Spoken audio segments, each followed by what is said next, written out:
రాష్ట్ర ఆర్థిక వ్యవస్థ ఒక రకంగా గాడిన పడిందని చెప్పాలి. ఇంకా నెక్స్ట్ మంత్‌కి ఇంకా గాడిన పడుతుందేమో. ఎందుకంటే జీఎస్టీ 14% ఎదుగుదల ఆషామాషీ కాదు.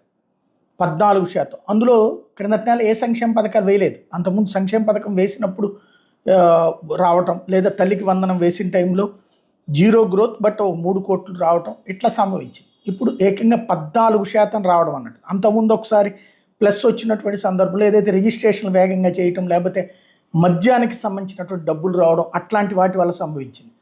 అలా కాకుండా ఇప్పుడు ఫస్ట్ టైం +14 అన్నటువంటిది మంచి పాయింట్. నికర అభివృద్ధి కూడా 12% అన్నటువంటిది చాలా శుభ పరిణామం. దారిన పడుతోంది అనుకోవాలి. అట్లాగే ఈ నెలలో ఎట్లాగో సంక్షేమ పథకాలకు సంబంధించి రైతులకు వేస్తున్నటువంటి డబ్బులు కావచ్చు, బస్సులు పెడుతున్నారు కాబట్టి త్రూ ఆర్టీసీ ద్వారా అయితే దాని నుంచి డబ్బులు ఏమి రావు. దాని సంగతి